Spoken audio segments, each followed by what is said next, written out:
අංක 97 එළල්ල ග්‍රාම සේවා වසමේ කුඩා ඉන්දියාව දිමුතු ගම හන්දියේ තමයි මම පදිංචි වෙලා ඉන්නේ. ඊයේ සෑ 4ට විතර ආපු අලියා මේ සම්පූර්ණම මේ පැත්ත මේ විනාශ කරලා තියෙන මේ බලන්න. මේ වීඩියෝ එක අල්ලන්නකො ඉස්සෙල්ලා.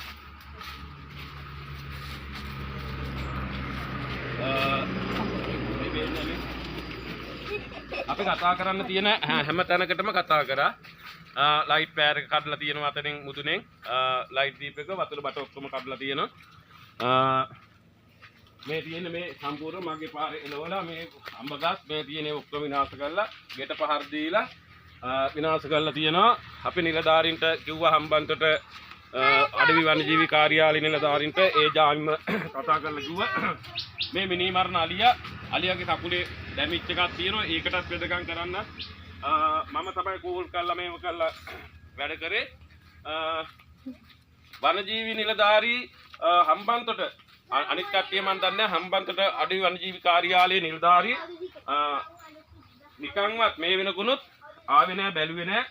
අලිය ගැනවත් හෙව්වේ නැහැ. අපේ උමනාවට වගේ තමයි අලියට වෙදකම් කෙරුවේ.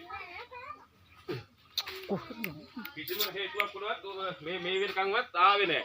එන්නෙත් නැහැ. බලන්නක විනාශ කරපු හැටිනේ. පොඩි කට්ටිය 3 දෙනෙක් ඉන්නවා. මේ පොඩි කට්ටියගේ පාරේ පවා ඊයේ අලිය ඇඹුවා.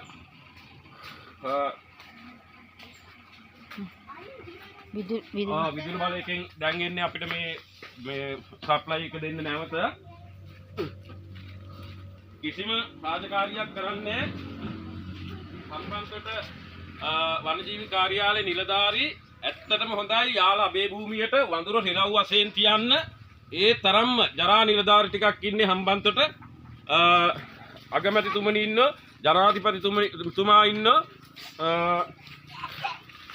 අදම මොනවා හරි වැඩපිළිවෙලක් ඒ නිලධාරීන්ට කරන්න ඕනේ. මං හිතන්නේ අලින්ට නෑ, අලි කොමක් කෑව ගියානේ.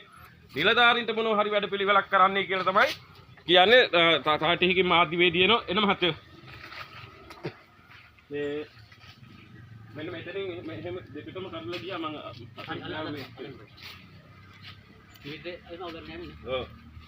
මේ ඇවිල්ලා ඉන්නේ විදුලි බලයේ මහත්තුරු මේක හදලා දෙන්න. ඔය ටික තමයි කියන්න තියෙන්නේ. හැබැයි වනජීවියකේ නිලධාරී හම්බන්තොට අනිත් කට්ටිය මන් දන්නේ මහා මොට්ට ගොන් තකතිරු ගොන් බූරු නිලධාරී ටිකක් තමයි ඉන්නේ. මහ කැලේ ඔක්කොම විනාශ කරලා අරක්කු බෝතලයට සල්ලි වලට වැඩ කරලා තියෙනවා. අලියෙකුට ඉන්න තරම් කැලයක් නැහැ. අලි ටික හරිය ඉඳලා අලි වැටක් ගැහුවා කියලා ගොන් වැටක් ගහලා ඉවරලා අලි ටික ගෙනල්ලා දාලා තියෙනවා මේකට. මෙතනින් එහාට අලින්ට යන්න තැනක් නැහැ. වැටකුත් නැහැ. කියන්න කෙනෙක් නැහැ. මම තව ටිකකින් නැවත තව වීඩියෝ එකක් දානවා. දැනට ඔච්චර තමයි කියන්න තියෙන්නේ.